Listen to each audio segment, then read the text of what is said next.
Hai guys, welcome back to my YouTube channel. Nah, sekarang aku akan membawa kalian nih untuk membahas materi PKN yang melekat banget di kehidupan sehari-hari kita, bahkan yang lagi ramai dibicarakan di Indonesia saat ini. Oh iya, pertama-tama aku mau ngenalin diri aku dulu. Halo, perkenalkan, nama aku Adina Nadia Putri dengan nomor induk mahasiswa 25010178. Nah, mungkin kalian kalau mendengar materi PKN itu pasti tentang kayak, apa sih PKN? Paling cuma tentang negara, undang-undang, atau sebagainya. Nah, oleh karena itu, sebenarnya materi PKN itu sangat melekat pada diri kita sehari-hari loh. Bahkan, kalau misalnya kita melihat kondisi Indonesia saat ini, seperti kayak dolar naik yang mempengaruhi ekonomi, terus lingkungan sekitar, dan tentang mahasiswa demonstrasi yang lagi ramai dibicarakan. Di video kali ini aku akan membawa kalian untuk membahas 3 materi pro dan kontra, hak dan kewajiban warga negara, urgensi ketahanan nasional bela negara, dan demokrasi. Yang pertama kita akan membahas tentang hak dan kewajiban warga negara.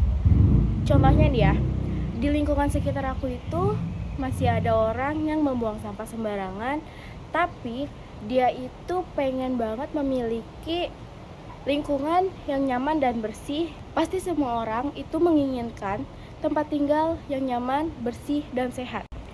Nah, sebenarnya itu adalah hak kita sebagai warga negara, sebagai warga sekitar juga, untuk memiliki dan mendapatkan lingkungan yang bersih, nyaman, dan sehat. Tapi di sisi lain juga kita punya kewajiban untuk menjaga lingkungan sekitar. Kalau aku lihat, ada beberapa sisi positif atau pro pada masalah ini.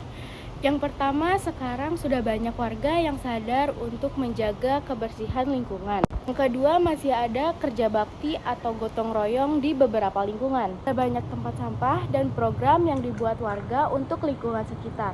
Tapi sayangnya sisi lain juga pasti ada kontranya. Nah, yang pertama itu masih ada orang yang membuang sampah sembarangan ke solokan atau bahkan ke kali. Yang kita coba lihat nih ya, contohnya yang membuang sampah ke kali.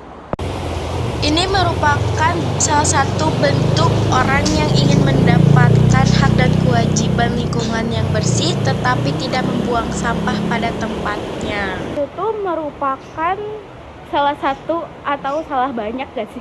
Salah satu atau beberapa orang yang ingin mendapatkan hak dengan lingkungan yang bersih tapi tidak melaksanakan kewajibannya. Tuh kayak orang ingin mendapatkan hak lingkungan yang bersih dan nyaman tapi tidak melaksanakan kewajibannya, seperti yang tadi tuh di kali. Kayak kamu tuh pengen lingkungan yang bersih, tapi kenapa gak ngelaksanain kewajiban kamu untuk membuang sampah pada tempatnya? Dan yang ketiga itu masih banyak yang menganggap bahwa sampah itu hanya tugas sampah. Padahal kan enggak ya, dari kehidupan sehari-hari aja deh, kayak buang sampah lah pada tempatnya, jangan langsung jalan-jalan, buang deh ke kali. Itu tuh ngebuat banjir gak sih? Terus kan jadi bau juga. Dari masalah ini kita belajar dari satu hal. Sebenarnya kita itu tidak boleh hanya menuntut hak, tetapi juga harus menjalankan kewajiban. Yang kedua, kita akan membahas tentang urgensi ketahanan nasional dan bela negara.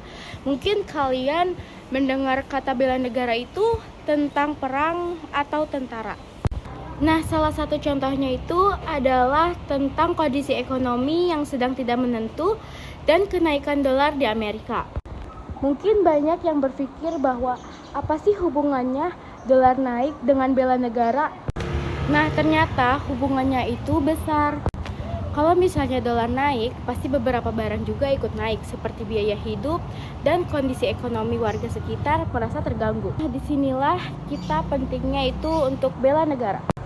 Ada beberapa sisi positifnya atau pro yang dapat kita lihat. Yang pertama, pasti masyarakat lebih sadar dengan pentingnya ekonomi.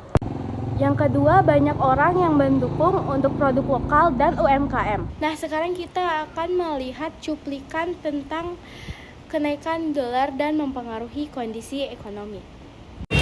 Untuk negara Indonesia sebagai negara berkembang, negara yang masih mengandalkan yang namanya produk-produk impor, keadaan rupiah yang melemah hari ini itu akan semakin mencederai dan juga akan semakin melemahkan bagaimana ekonomi rakyat kita pada hari ini.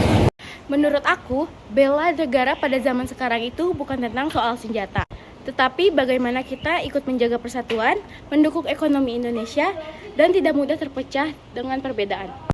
Nah, untuk pembahasan yang ketiga, kita akan membahas tentang pro dan kontra tentang demokrasi. Belakangan ini kita sering melihat berita tentang demonstrasi mahasiswa di berbagai daerah. Ada yang mendukung dan ada juga yang tidak setuju. Tapi kalau misalnya kita lihat dari sisi positifnya, berarti demonstrasi menunjukkan bahwa demokrasi di Indonesia masih berjalan. Berarti masyarakat masih punya kebebasan untuk berpendapat dan mengkritik pemerintah. Sekarang ayo kita lihat cuplikan untuk demonstrasi aksi mahasiswa yang sedang dibicarakan.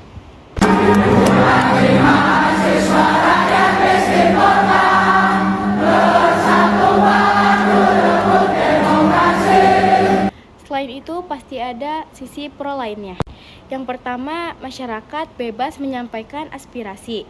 Dan yang kedua itu masyarakat bisa ikut menentukan pemilihannya lewat pemilu. Masyarakat bisa ikut mengawasi kebijakan pemerintah. Dan yang keempat itu media sosial pasti membuat informasi dan aspirasi lebih mudah disampaikan. Namun demokrasi juga pasti ada kontra lainnya. Pertama itu perbedaan pendapat yang sering berujung perpecah belahan. Yang kedua ada penyebaran hoaks itu pasti sering terjadi dan makin terjadi. Dan yang ketiga itu tentang masih adanya politik uang. Menurut aku, demokrasi memang memberikan kebebasan. Nah, tetapi kebebasan itu juga harus dibarengi dengan tanggung jawab gak sih? Karena demokrasi bukan tentang siapa yang paling keras, tetapi bagaimana kita dapat menyampaikan pendapat dengan bijak dan saling menghargai. Sekian 3 materi yang dapat saya bahas. Terima kasih. Wassalamualaikum warahmatullahi wabarakatuh.